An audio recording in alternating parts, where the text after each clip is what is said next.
د احمد مسعود د زوکړې کلیزه ملا یعقوب او نورو چارواکو له رسنیو له لارې لمانځلې.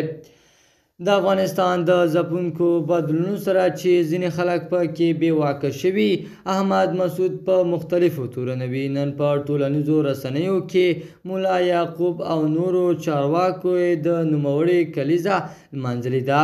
د احمد مسعود د ژوند لیک له مخې نوموړی نن 75 کلن شو. ښاغلي احمد مسعود ته ډېر افغان ځوانانو حتی د طالبانو د واکمنۍ له سیمو څخه په ټولنیزو رسنیو کې د مبارکۍ پیغامونه لیکلي او ورسره د مینې څرګندولو ترڅنګ یې د اوږد عمر دعاګانې ورته کړي. احمد مسعود په فرانسه کې اوسېږي، چیرته چې د تېر میلادي کال د اګست په 15مه د جمهوري نظام د سقوط په وروستیو شېبو کې پناه اخیستو ته ورغلی و. په سلامونو مو هرکلی کوم د AFG نیوز چینل درنو لیدونکو. سلام، ستړي مشئ، وخت مو بخیر. پام راګرځوم د دې ساعت مهم خبر ته په سر کېدونه کوم ملګرو که مو چینل نوي سبسکرایب کړی د مهمو خبرونو لپاره در سره AFG نیوز چینل په درنښت سره سبسکرایب کړئ.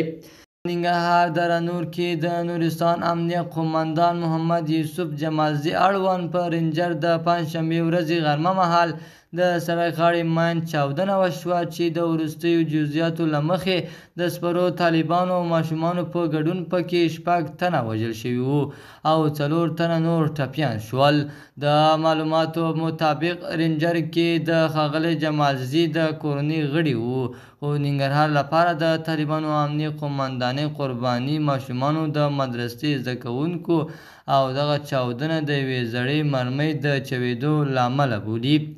د AFG نیوز چینل درنو لیدونکو، دا و زموږ د دې ساعت چمتو شوی خبر. تر بیا ښې چارې، الله په امان.